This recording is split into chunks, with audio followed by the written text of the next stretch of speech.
নাহমাদুহু ওয়া নুসাল্লি আলা রাসূলিহিল কারীম, আম্মা বা'দ। সম্মানিত উপস্থিতি, আজকের এই পর্বে আমরা জানব সালাতের শর্ত সম্পর্কে।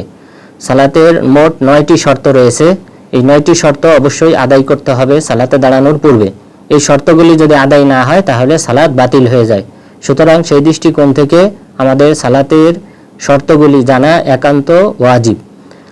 সালাতের যে প্রথম শর্ত তা হলো মুসলিম হতে হবে। কোনো ব্যক্তি যদি অমুসলিম হয় তাহলে তার সালাত গ্রহণযোগ্য নয়। মহান রব্বুল আলামিন সূরা আল ইমরানের 85 নম্বর আয়াতে বলেছেন, ওয়া মান ইয়াবতাগি গায়রাল ইসলামি দীনান ফালান ইউকবালা মিনহু।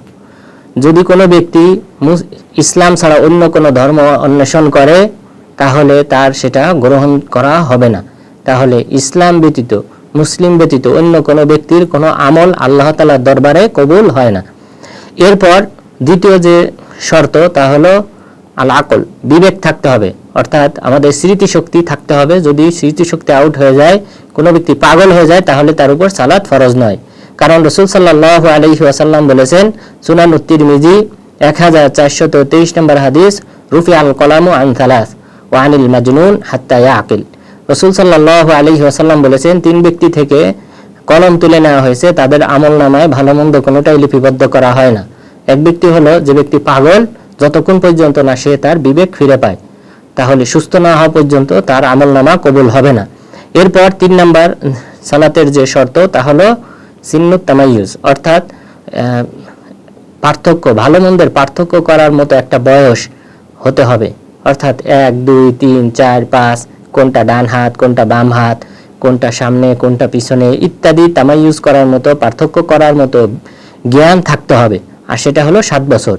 তাহলে 7 বছর বা তার চেয়ে বেশি, বা 5 বছর তার চেয়ে বেশি হতে হবে। এর চেয়ে কম হলে তার উপর সালাত ফরজ নয়।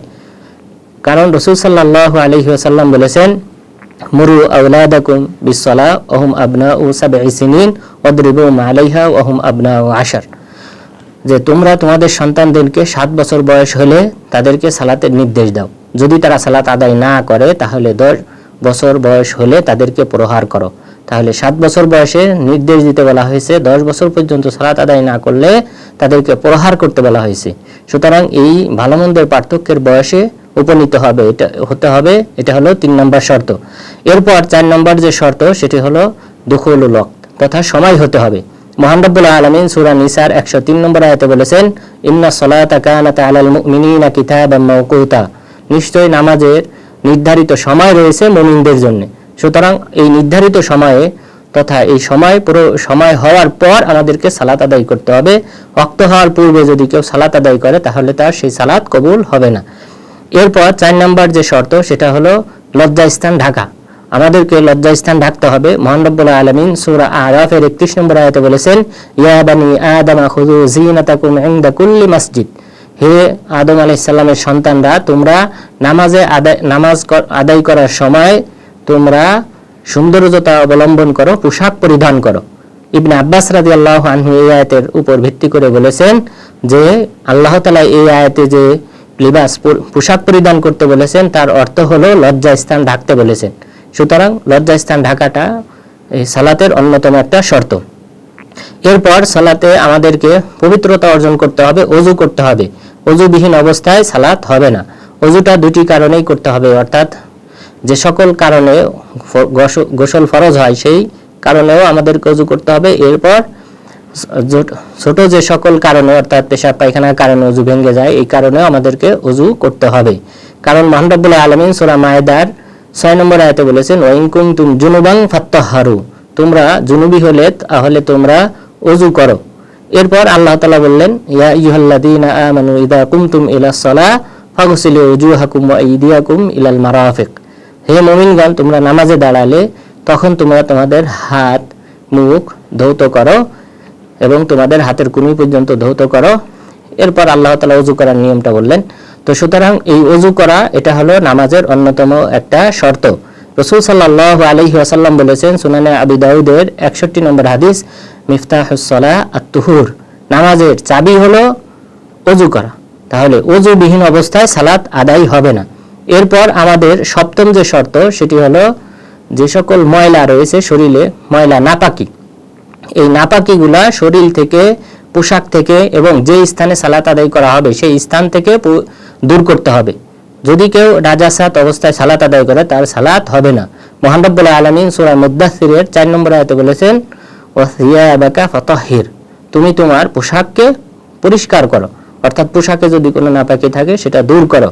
রাসূল সাল্লাল্লাহু আলাইহি ওয়াসাল্লাম স্থান পবিত্র করার ক্ষেত্রে যে দলিল সেটা হলো আনাস বিন মালিক রাদিয়াল্লাহু আনহু, তিনি বলেন যে সহিহ বুখারীর 6025 নম্বর হাদিস, যে একজন গ্রাম্য ব্যক্তি এসে মসজিদে পেশাব করলেন। রাসূল সাল্লাল্লাহু আলাইহি ওয়াসাল্লাম এই ব্যক্তি পেশাব শেষ করার পর তখন ফালাম্মা ফারাগা দাআ বিমাইন বিদালবিন মিন মা ফাসাব্বা আলাইহি, রাসূল সাল্লাল্লাহু আলাইহি ওয়াসাল্লাম এই গ্রাম্য ব্যক্তি পেশাব করার পর এক বালতি পানি নিয়ে আসার নির্দেশ দিলেন। পানি নিয়ে আসা হলো, পেশাবের উপর ঢেলে দিলেন, অর্থাৎ এই স্থানটাকে পবিত্র করলেন। যেহেতু এটা নামাজ আদায় করার স্থান, সুতরাং স্থানও পবিত্র করতে হবে, পোশাকও পরিষ্কার করতে হবে। এরপর পোশাকে শরীরে যদি কোথাও এই নাপাকি লেগে থাকে তাহলে সেটাও আমাদেরকে পরিষ্কার করতে হবে। এরপর 8 নম্বর শর্ত হলো নিয়া, যে আমাদের নিয়ত করতে হবে যে আমরা যে সালাতটা আদায় করব সেটা অন্তরে নিয়ত করতে হবে, মুখে উচ্চারণ করার কোনো প্রয়োজন নেই, কেননা মুখে উচ্চারণ করার কথা কোথাও উল্লেখ করা হয় নাই।